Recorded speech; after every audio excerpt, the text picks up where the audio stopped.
Good morning, good afternoon, good night, my dears. Welcome to the Worldwide Podcast. But before introducing the guest, guys, that was the first time I've missed the intro.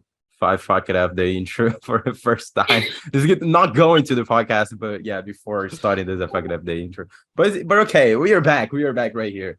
So we are back with an amazing country, one of the most fascinating countries that we'll be actually covering during the podcast and with an amazing guest. But before introducing our guest to this podcast, I just want to ask, how's Guilherme? How's it going, bro? Oh, long time no Hey, see, hey, bro. hey. Yes, long time no see. How's it going, listeners? We are a bit rusty. We haven't recorded Yeah, in a yeah, little bit. We recorded kind like of. a lot of episodes in a row, and then we had quite a few to upload. But now we're Yeah. going to get back into business, and we have such an interesting country. It is the UK's favorite country because every time that I speak with someone from Britain, they're like, "Hey, do you want to know about my trip to Bangkok?" And I'm like, "Sure, bro. Tell me about it." So we're talking about Thailand. Yes, Thailand. Woohoo. And I knew since the beginning that if we were to do this country, I wanted to do it with someone who was a Muay Thai fighter because I love the sport. It's so Yeah. fascinating to me. And yeah, that's why I found the great and only Jasmine Lopez. How are you doing? Hello, I'm good, thank you. Yeah. Man, yeah, just before saying anything, something that I respect so much is when people my age Yeah. like pursue one of their passions and they succeed so much. And not only that, but they get to inspire so many others in doing those things that they love about. Like one of the things that I see on YouTube, especially nowadays, is the little pranksters. Back in the day, they were like so bad. They're like the most like toxic people ever. But nowadays, the people my age, for some reason, they always try to inspire, don't do drugs, don't drink alcohol, just have fun with your friends, try to live life at the fullest. And I see you do that, but with Muay Thai and with training and with exercising and with woman empowerment, especially in combat sports. And I'm so excited to talk all about that for sure. But yeah, introduce yourself a little bit to our listeners. Awesome. Yeah. So I'm Jasmine Lopez. I was born and raised here in Koh Samui, which is a small little island in the Gulf of Thailand. I grew up here. It was amazing. Like I grew up on the beaches, in the jungle, and living on Samui. I was always surrounded by tourists that were traveling in and out of the country. So growing up, I was always open to so many different cultures, and even at school, all of my friends were from all around the world, which was amazing. And yeah, being in Thailand, of course, the sport I started to pursue was Muay Thai. Um, at first, it was just for fitness, but the more I did it, the more I got good at it, the more I wanted to fight. So these last few years have been very, very hard training and devoted to fighting. Um, but yeah, I love For living in Thailand. Like I've traveled a little bit in Europe and Australia, but I always seem to come back over here to Samui. So yeah. I'm I mean, yeah. Actually, one thing is that I had never heard about Koh Samui before we had talked Me about either. Yeah, before we me had either. talked before. Yeah, never.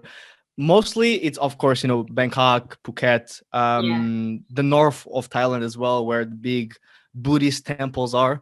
But Koh Samui, I've never had heard about it. And then Yeah, it's when we quite a talked, small I searched it a island. little bit. Yeah, it's a very small island, but there's so much to do there. It's crazy. Man, many people they'll say it's an island. There's nothing to do. You'll get bored after a month. But I mean, I think there's plenty of doing in there from the videos I saw. It's Mhm. actually even I read it's one of the best places to train Muay Thai in Thailand. Maybe I'm reaching a little bit, but from the few articles, I think reaching with so much. Thailand, yeah, I think with Thailand, there's no best like area of Thailand to train Muay Thai. It's all about the gyms. Like Right. there's a couple really great gyms here. There's a few really good ones in Phuket, some amazing ones in Bangkok. Like there's always good gyms, but they're varied around the country. I So I think what wouldn't I say saw, one area has the I, most I think what I saw was outdoor gyms. Actually, outdoor outdoor gyms. gyms. I think that was the keyword. Yeah, yeah. Which is super cool. I mean, I would love to train in an outdoor Yeah. gym. It's impossible here. But I feel like it even makes the training a little bit easier and more motivating when you're outdoor because I mean for the mind, I presume it's like you're connected more into the sounds inspiring, environment. right? You know, Yeah, training with a landscape behind it, a beach landscape, it's like a you're in the paradise movie wall. and you're Yeah, just kicking the Yeah, bag, it's watching quite nice. the waves Quite nice. and the palm trees. Yeah, we have a lot of Muay Thai gyms here actually do some training on the beaches sometimes. So they move all the pads and the boxing gloves down to the beach and they do like a wow, big group training, which is always really fun. Yeah. might be very good for mental health, right? You know, have this beach Yeah. behind and then escape through this pressure of the gym sometimes.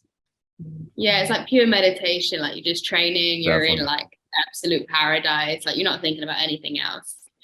Very Yeah. cool. That's probably why a lot of people come to train here. Very similar, besides the prices. But before we jump into Muay Thai, I actually just want to talk a little bit about the country, like Thailand, Southeast Asia, possibly one of the most touristic countries in Asia alone, I would say, from outsiders. Where people usually do the trips and everything. Yeah. Do you, from differences across other Southeastern Asian countries, why do you think Thailand is the most touristic one? Do you have like a reason why that would be? Probably because it has everything like general tourists want. Like, especially people from the US, from Europe, they want hot countries. So Thailand's weather is amazing. Thailand has beautiful beaches. The seas can be really beautiful, like the snorkeling for diving, which attract a lot of people. And then you've also got the mainland and the north, like the jungle, the mountains. It's so beautiful. So I think it just, on a nature aspect, it has everything you would want. And it's also super cheap. So like it accompanies all kinds of travelers, from budget travelers to even luxury travelers.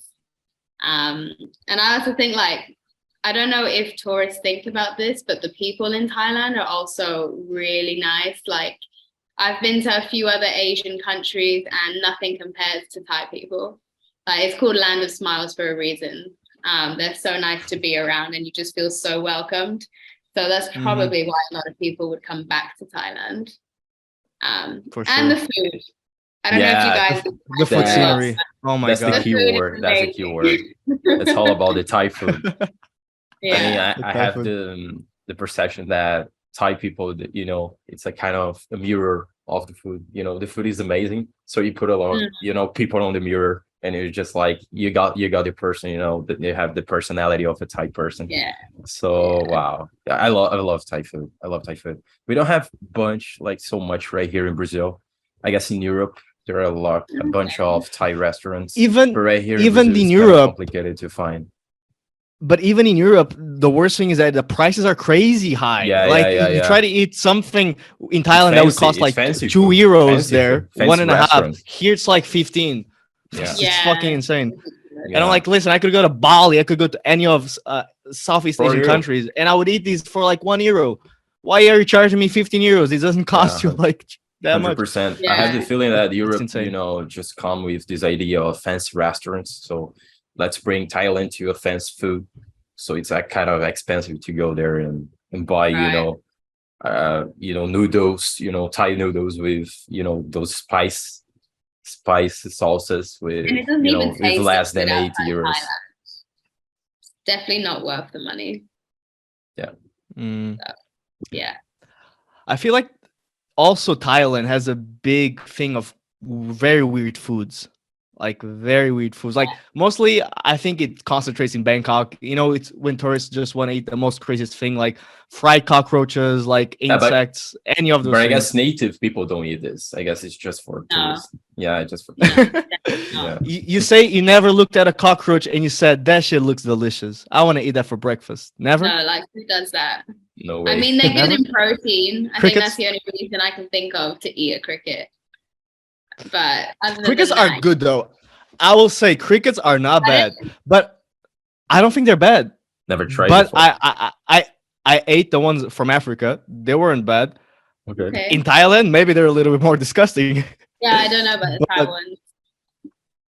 Yeah, I wouldn't trust that either. Something that also kind of fascinates me about Thailand and Southeast Asia is the culture and the religion, because it's a Buddhist country. Like Yeah. mostly, I think like more than 90% of people are Buddhists, and again, the architecture, and every single aspect in terms of the country is like inspired by the Buddhists. Like when you walk across cities, when you go to the temples, even the people, like the way they're inviting others, I think that comes from the Buddhist culture. Mhm. I would say that's something that completely distinguishes these area from others, and possibly why it attracts as well, because many people they want to visit a Buddhist temple since it's something not Yeah. usual to visit, and it's quite different from the rest. Hmm. And Buddhism is a very interesting religion. Like they don't praise a god or someone who's high above them. They praise like an ideology of like um enlightenment and karma. Like if you give good, you get good, and that's why it's such a respectful country, and why Mhm. Thai people, even to their friends, like when they greet people, they just show so much respect to each other. And that's, yeah, it's like with everything. And that's also with the Muay Thai. Like the fighters, you see so much respect between them when you compare it to like boxing or kickboxing, which is so much more aggressive. Yeah. Like the Thais, when they're fighting, it's just all respect before and after the fight. That's the thing I wanted to touch on, because listen, I love UFC, and I love something that I want to talk after, but with UFC, the shit talk that never happens in Muay Thai. Like Yeah. the Trash real talking, like right? wanting Yeah. to kill the other person. There's no ceremonies. They're like, I'm gonna fuck you up and you're gonna be done. Where in Muay Thai, I saw the recap of your fight from the 29th last year Oh of yeah. December. Really nice fight. That front kick was so funny. That you did. But something that I actually did not knew was the ceremony before. It's so unique, and that's also why I think Muay Thai is again so different from kickboxing and MMA and boxing. Yeah, It's this completely. respect for the culture, for the other person that's going to attack you in a couple of seconds, minutes. Yeah. Um, is this something that is freestyled, or is there like a already like choreography that you already know that you have to do during these little dance before the fight? Um, I wouldn't say it's like a strict choreography, but like every trainer has their own version of it. Like there's so many versions of it. They're all different. So you kind of tend to do the one your trainer teaches you. But Mm. like I've been taught it's called the Y Crew. I've been taught it by two of my trainers, and I've kind of just combined what I like about each one of them. So they are kind of freestyle, but you learn the techniques like and the aspects from your trainers, and then I just kind of started making my own shit up. But yeah, there's loads of different versions of it. It's really nice. Pretty cool. No, it's so like fascinating for me, and I'm sure like if anyone ever visits Thailand, I think it's mandatory just to see a Muay Thai fight in person, just Yeah. because of this Yeah, culture you that have it to. gives you and the Yeah. experience for sure. But there's one thing that I hate about the whole Muay Thai thing. It's their goddamn music. That Yo, The music is the that's music. pretty most cool. annoying thing. Is that an instrument that Nah, someone it's pretty that is cool, someone bro. playing? What It's is that? part of the Listen, show. if someone is playing that instrument, I'm gonna Kind of say like it. I'm not gonna fight that person. I'm gonna fight the person who's playing that damn instrument, because that is the most annoying thing ever. I think it tops I that kind of like Scottish it. instrument. It tops it. Well, I don't there's know. usually like a band, like there's like 3 or 4 people playing like a bunch of different instruments, and that's where the music comes from. I'm gonna knock out that band. Bro, Like but I no. guess the fighter might be so focused on the fight that don't even pay attention Yeah, what and is going on in the actually, like, background, you know?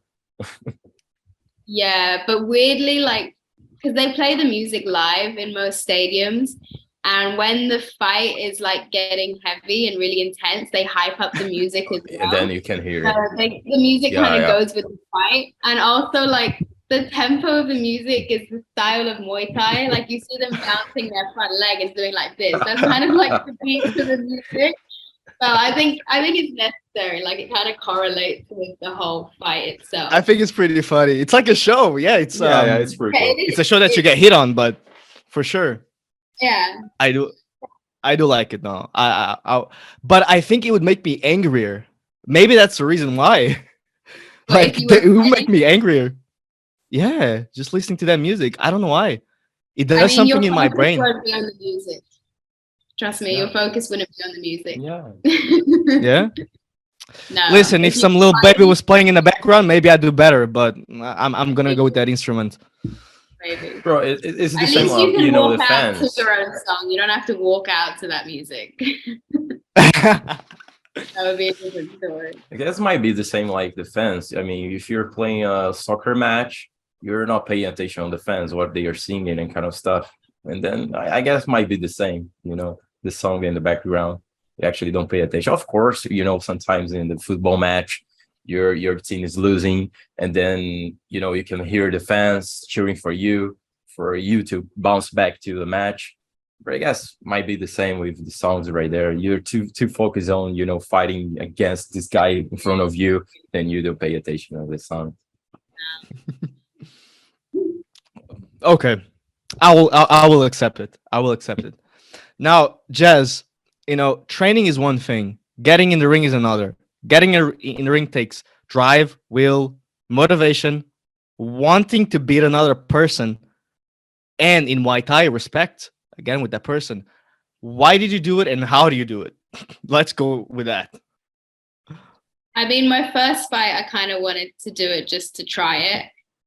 And when you're training in Thailand and you're getting to that kind of stage where you're ready for a fight, like all gyms will do this, all the trainers all push you to fight. They're like fighting, fighting, fighting. They really love to get people into it. So you're kind of like obliged to say, yes, I'll give it a try.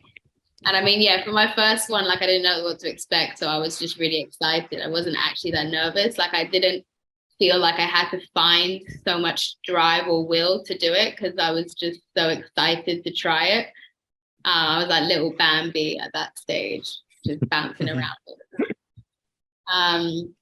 But then, yeah, the more you fight, the more kind of pressure you get with each one because you always have to be better than the last one. And people kind of expect like higher standards of each fight. So then that's when like the drive and the will starts to come in. But for me, like the focus on the fight is never about trying to beat the other person up. Like you are fighting them physically, but you're kind of fighting yourself. Like you're challenging yourself, trying to improve your training, improve your technique, improve your mentality. So really you're going in the ring with yourself, not with somebody else. And that's kind of, at least for me, that's kind of what motivates me because I know every time I step in the ring, I'm going to come out better. Like, even if I don't fight well, I will learn so much from that and my training will just elevate so much more. So yeah, I guess that's what kind of drives me to do it. And I think a lot of people would say the same thing over here. Pretty much. That's awesome. No, for sure. That is amazing. But sometimes there's no motivation.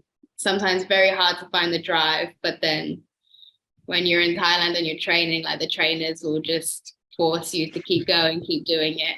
And then and this feeling of getting better day by day, this fight against yourself. When I used to fight jiu-jitsu right here in Brazil, it was like the same feeling. I mean, if I lost one fight before, I just wanted to do better by being by myself, even though if I would be losing or winning in the previous day. I just want to be, the best version of me as a fighter, as a jiu-jitsu fighter in my yeah, brain. like that's the thing. Either way with competitions, like you'll always want to keep going because if you win, like it's an amazing feeling of accomplishment and you want to do it again.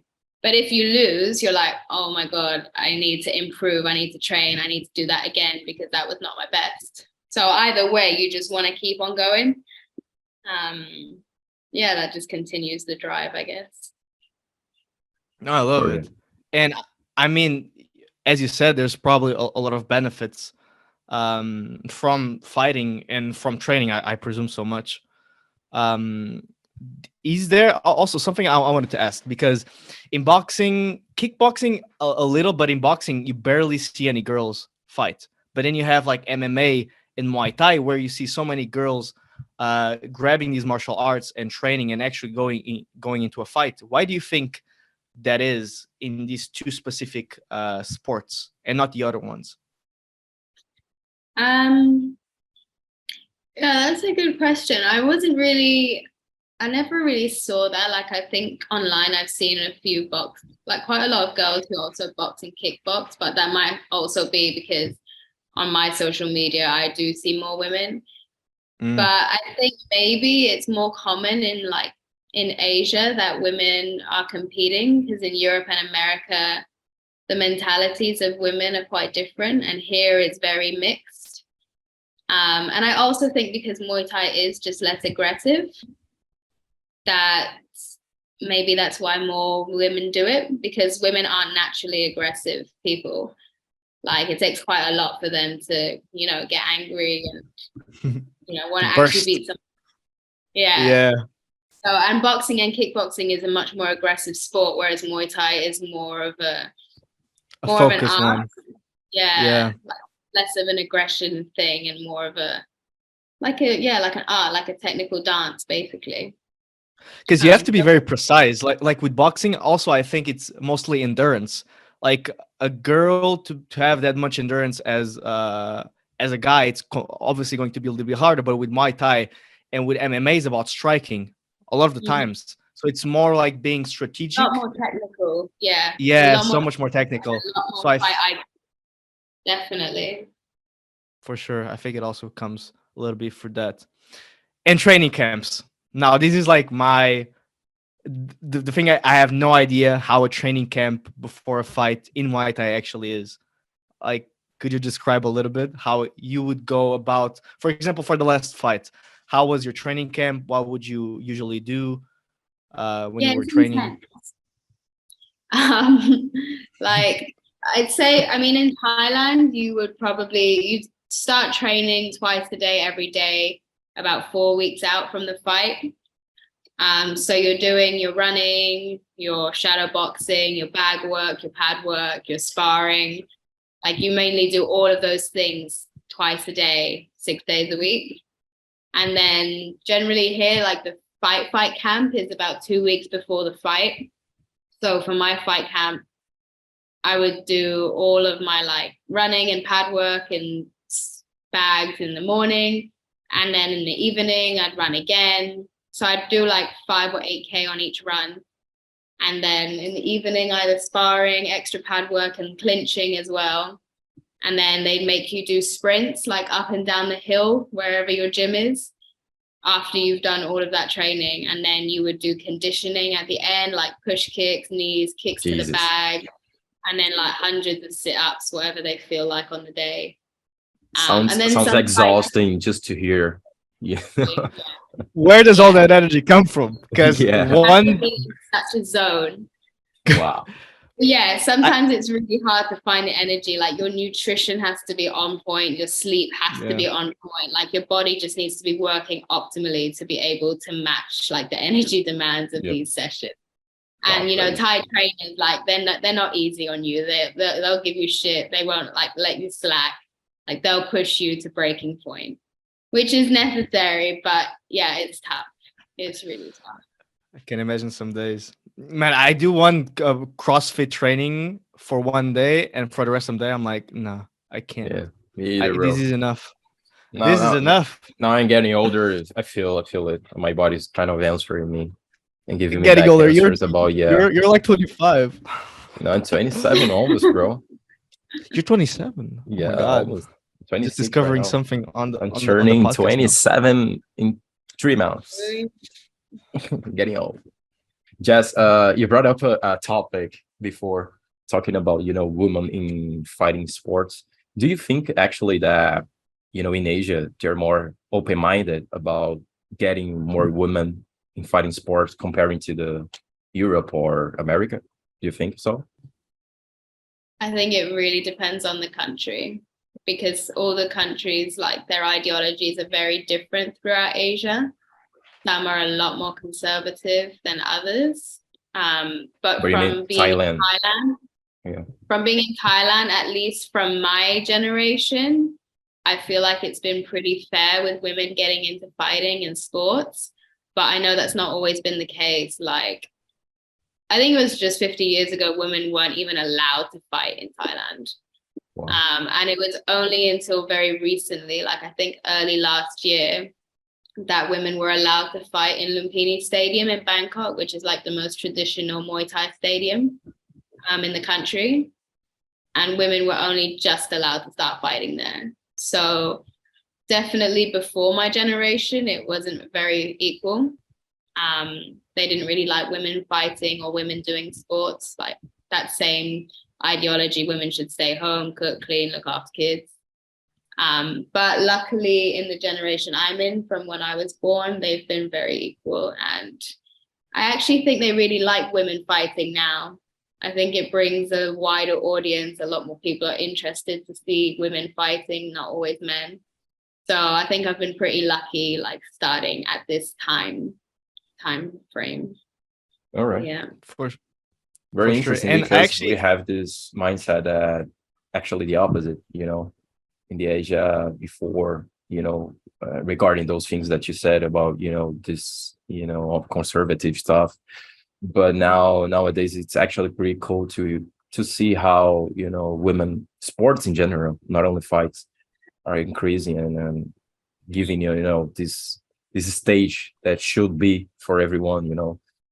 Sometimes we just confuse this idea that, oh, women wants to earn like men. No, they don't. You guys don't want to earn more. You just want to earn the same. You just want to be the equal. We be the same, well paid, for both genders, let's say. So wow, pretty good to hear. yeah, and like even in Europe, I feel like with the combat sports, the image for girls to go into these sports is still kind of down. I Yep. barely know any girl that says, I want to get into kickboxing, I want to get into Muay Thai. But every single time that I meet a girl from the Philippines or from Indonesia, they fight. Like they do some martial arts. And it's super interesting because it's always the Asian countries. I've barely seen, maybe also this like maybe it's just me, but I barely met any girl in Europe that has been training for martial art. Yeah, see, Which that's interesting for me to know, because actually, like, I'm always here. I've grown up here, like I live here now. So for me, it seems quite normal that women like to fight because there's so many in Thailand. But I don't know what the situation is like in Europe or in America with girls wanting to fight. I knew it was a little bit less, but I didn't. But now to think of it, I guess it's a lot less. Yeah. It's not a very normal I thing. think in the UK is way better, and in the US now as well. But I think it comes from something that I actually wanted to bring on. I think it all comes because of influencer boxing, and I want to know your takes on this. Jake Paul, KSI, any of those guys. I mean, honestly, I don't even What do you really think? follow it so much because I just can't be bothered. Like, they just Do get you so much attention because they're their influencers status, because they have money, because they're famous for Yep. other reasons. So honestly, like, I don't even find it worth watching their boxing fights because they're not at professional level. Like, they don't really inspire me. They're just fighting making because, money, just fighting they're to just make money. making money because they have I money. have the same opinion. Yeah, But do you think that they're actually making, like, let's say, little kids and new people or the new age into boxing and into kickboxing for their fights because it's getting so I many think they eyes? might be. I think because a lot of people are fans of them, a lot of people do follow them, and maybe they never knew so much about boxing or kickboxing, and now they're being introduced to it from these guys. Maybe not in the best way, but they're still getting introduced to it. So then from that, they might start actually going to a gym and training, and then realizing, oh shit, this is actually a really good sport for me. So in that aspect, I think it's good what they're doing. But yeah, like personally, I've got better fighters to watch. I'm not gonna really waste That's my it. time with. I also think like I hope I'm not most offending of the you, because people. if you love them, then I'm sorry, but Oh, I watched it because it's entertaining. It's so funny, especially with this latest one. I mean, Jake was undefeated, and then he fought for the first time a pro boxer, and he lost quite badly. So it's fun to watch because of this. It's I think it's purely entertainment, even though like they're actually fighting. I think if we look at it for their value and not for like a professional actual boxing match where it's usually 12 rounds, 3 minutes, eight ounce gloves. I think if we look at it as an entertaining way, kind of like the WWE, I think it holds some value for sure. But yeah, the bags for those guys are big. It's even crazy to see that for sure. Which actually I want to also to cross now into the MMA world, because I've seen that you've been doing some jiu-jitsu, training a little bit on that. Jiu-jitsu. Pretty cool. Let's say Dana White had a contract, a once-off contract for one fight in the UFC against a girl that said some bad things about you, that said that your fights are staged, scripted. They're like the WWE, you know. They're trash. Trash talking. Would you think of stepping in the octagon for an MMA fight? Yeah, probably. That's the good answer. Short If I and was good. prepared, like if I had trained MMA, then yeah. But Like, it is quite different. I don't plan to go into MMA fighting. Like right now, I'm kind of just doing jiu-jitsu because it's super interesting and there's so much to learn, and I'm really bad at it. Like, well, I'm just beginner, you know. So it's after doing Muay Thai for so long, like it's quite refreshing to learn something from scratch. And it's such a long road, so like I can do it for a really long time. But like currently, I like the art separately. Like I like Muay Thai on its own, I like Jiu-Jitsu on its own, because when I watch MMA fights and it's all mixed, like it just gets really messy. And I see Jiu-Jitsu in MMA fights, but I don't really see Muay Thai anymore. Like I don't see that kind of respectful art form. Like I don't see beautiful techniques. And I understand why. Like for MMA, you have to stand differently, you have to strike differently, because otherwise, if you did Muay Thai, then you'd probably get destroyed. But like in that aspect, I don't think I would like MMA that much. But then again, you never know. We'll see. I feel like it's always a surprise with those guys, because like a guy could be really good at Muay Thai and then he just throws a karate kick and he knocks you out. Like I feel like the surprise factor could be is a huge thing in winning fights. Yeah, like a flying high kick, high knee. I mean, like if sometimes it lands, it's like the other guy's screwed. But Jaz, keep going on jiu-jitsu, because jiu-jitsu is the key. If you have a good jiu-jitsu, you're definitely knocking out How long everyone. have you been doing it? When I was kid, I mean, from 8 years old until I completed, I turned 16. Wow. So 8 years, for 8 years. So yeah, so you stopped at 16? Yeah, I did. I mean, come? I had problems with my knees, and also I was playing basketball during this time, and I couldn't focus into sports, so I had to choose, and I chose basketball. So yeah, it was kind of complicated to keep on those going. But jiu-jitsu is amazing. It's one of, I mean, for me, it's the best one, because I was raised, you know, in this jiu-jitsu, Brazilian jiu-jitsu community. And wow, the mindset behind jiu-jitsu, behind the technique are amazing. And you definitely, I mean, during the MMA and UFC fights, sometimes the Brazilian guys, you know, are not the strongest one, but then when the fight goes to the floor, we're beating everyone because of jiu-jitsu. So yeah, it is the key. It is the key. Yeah, I'm excited to go through with the journey on it. See how far I can get with it.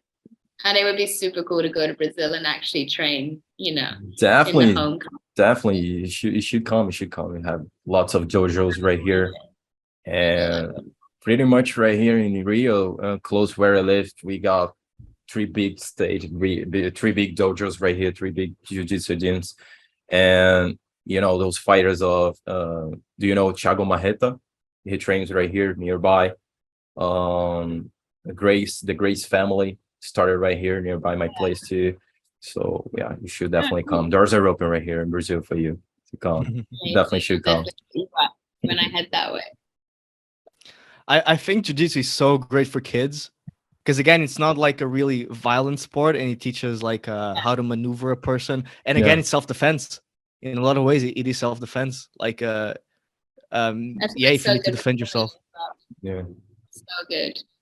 Because there's so Yeah. many ways you can actually protect yourself. Because like Muay Thai or kickboxing wouldn't be the best defense for a girl against a guy. Like you could try punch a guy, but if he's 6 foot and massive, then he could just lift you up. and it's And pretty cool because sometimes here parents here in Brazil holds this mindset. I've gone just write my kid on jiu-jitsu because of self-defense and kind of stuff. So actually parents right here, they hold this mindset behind jiu-jitsu. Just put my kid on jiu-jitsu, learn how to jiu-jitsu because they're going to be safe if they got the opportunity to do something on the street and kind of stuff. So yeah. defend yourself. So it's pretty cool. Mhm. So I guess was the mindset of my family to put me on jiu-jitsu Okay. when back in the days. But yeah, it's pretty much. That's cool. I think it's also a lot with discipline. Again, that's why you see so many little kids in Yeah. karate as well, and in jiu-jitsu, because it teaches discipline to the little kids without being too violent, and respecting, older people, and knowing when to use your skills that you learn outside and not outside. I mean, this is like the plot of the Karate Kid, but it's basically that, I think. And discipline is something that needs to be taught, and if it isn't taught, then later in life people are not going to work well because they don't have the discipline to keep going, No. and to be motivated and to achieve certain goals, because you need that discipline to get to that place, because you'll just give up, or you'll get lazy, or you'll just say, nah, it's not worth it. I think Yeah, discipline is one of the keys. That's like the most important thing to teach a kid, especially at a younger age, so that he can transmit that into his professional life, personal life, anything. And I think those two sports for sure Yeah. are really nice with that. 100%. I can't agree more. So I had a couple more things. Oh, I had a really interesting thing. Your app is super interesting. Let's talk a little bit about that. Do you have an app? She has an app, and it's so dope. It's so dope. Alright. I searched it a little bit, and I was scrolling. But what is the main premise of your app? And It's just been a really nice platform to have where I can kind of store workouts that people can follow. Because like a lot of people are scared to go to boxing gyms or Muay Thai gyms where they are because it's intimidating, or some people just don't want to go to the gym. So doing online shadow boxing workouts is really effective for some people. And it's really cool that I can kind of teach Muay Thai online with shadow boxing. And it's also like, it's a great workout. Like it's cardio, it's HIIT, and you're also learning cool techniques. Like it's not as good as smashing pads, because there's nothing beats like smashing pads or bag work. But still doing these online movement workouts, it's so good for the body and it's so good for the mind. And I also have a lot of like mobility and yoga videos on there too, because I think they correlate so well with each other. Like with Muay Thai, the moves are so specific, like the way you kick requires so much turn with your hip. So you need so much like hip mobility, for example. So like just any body stretches just work so well with Muay Thai. So for people's bodies and their minds, I think it's a really good app for them to use, like on the side of their gym training, or just if they need something at home, like 30 minutes a day, whatever. So yeah, I've been enjoying making the workouts on the app. I haven't had a lot of time to devote to it, so I'm still going to make it better and looking to improve. But for now, it's been fun. Definitely. for sure. And you touched on something really interesting, which is the yoga and the meditation part, which also has such a big stigma on guys. With combat sports, and for me with CrossFit, is that you overuse your body so much to a point of like you just quit. Like your body just wants to quit. And yoga and meditation becomes a necessity, so that on the next CrossFit training, you can Yeah. still use your body the same way that you used before, and again and again. Like every single time that I just say I do yoga and meditation, like with guys, it's always like they get confused because it's unusual. And I feel like that's a stigma that also needs to break a little bit. So to everyone Yeah, that says like it's not manly, guys don't like it so much because they're bad at it. Like guys are generally really good at sports. They're always better than women at sports. But with yoga, like women tend to sometimes have the upper hand because they're just more mobile and flexible. And I think that's what turns a lot of guys off from doing it because they're not as good as the girls. So this time they have to work harder. they can take it. Yeah, exactly. So it's been actually really fun to teach more like mobility. And a lot of guys actually have been kind of following my drills and workouts. So it's nice to see that they're at least trying. But yeah, it was quite funny. That's because I mean, mental health holds a very, important place in small sports, not only on, normal sports, but only on fights. This mental part of you to being focused on a fight, to be focused on your training holds an interesting part and paper on, being a good fighter, being a good person as well. So Yeah. shouldn't be a stereotype, for a man, shouldn't be, those things. No, Pretty cool. definitely Yeah, because not. you only got one shot. Like it's a Definitely, fight. bro. It's you enter that ring, and once you enter that ring, there's no going back. You have to do it. And yeah, you need like a mental state where you're Yeah, focused and you're you not gotta be healthy. acting with your emotions.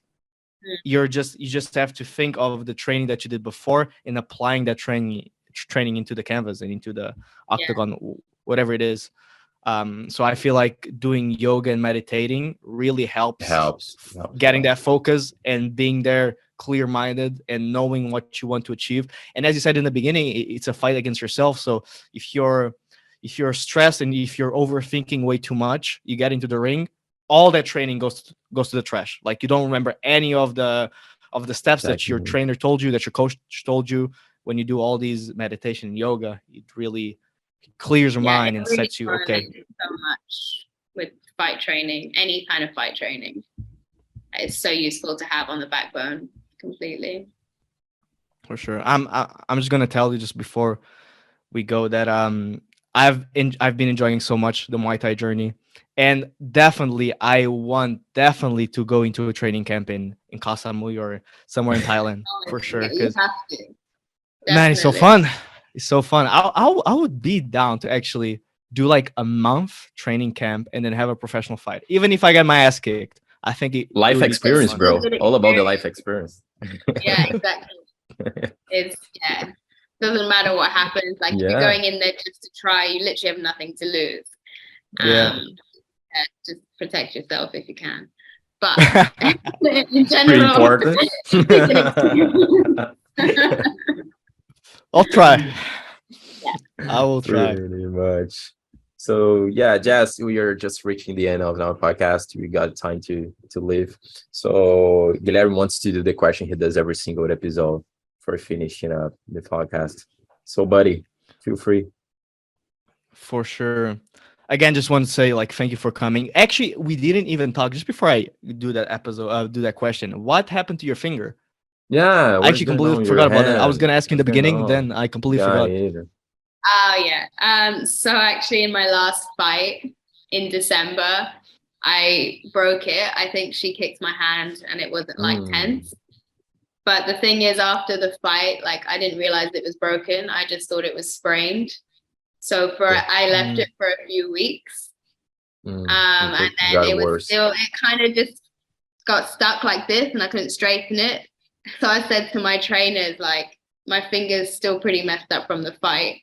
And they kind of looked at it and they got their magic Thai yellow oil and started massaging it and like moving it around because they thought it was fluid or locked up. So they basically just messed it up as much as they could. And then a week later, I decided to finally get an x-ray. They said it was broken and dislocated. So it took me a few weeks to get surgery sorted out. But I finally got the operation a week ago, hence why it's all wrapped up. Yeah. I mean, you can still do pads with your right hand. So exactly, I have been doing one hand training, and it's good because I don't really punch that much when I fight. It doesn't really do much damage. So now I'm really gonna, get this right hand good. Fight. fucking knock her out. Get that hook. Get that hook, not that. Yeah, like right here. Let's go. Let's go. I've been training with a hand. Man, I'm- Come on, don't mess it up with me. So, yeah, it's okay. Do we also, just before we move to that question, do we have a date on when you'd be fighting again? Yeah. Oh, I have no idea. Like, I gotta you see gotta- how this goes. It could be 2 months. It could be 3 months. I really don't know. Well, while that is, Jiu-jitsu is there. So, Exactly. improving on that for sure. Yeah. For sure. All right. So, Jazz, we always end with this open-ended question. And that question is, what is the thing that makes you the most proud about being from Thailand? What would you say? Most proud. Yeah, if again, like with the international people that you met there, when you go abroad, and when you would say say you're from Thailand, or when you were traveling abroad, you would say from Thailand. What would be the thing that followed that sentence, kind of describing why you are proud of being from that country?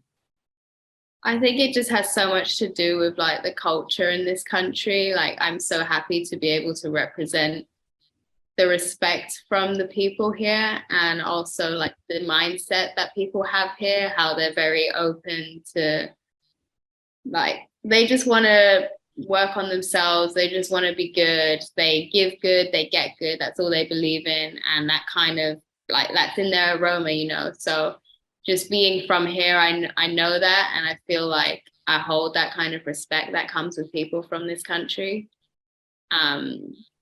So yeah, I think I'm just proud of the culture and what people believe in here, and I kind of carry that with me as well. I'm definitely proud that it's given me this Muay Thai training mindset. Like, it's The journey. made my mentality so strong from before. So yeah. Pretty good answer. Pretty good one. Love it. Love it. So, just thank you so much for accepting the invitation. First of all, this episode was pretty Thank good. you for asking me. It's been so fun. No, it's now our honor. Long journey on that, but we did it.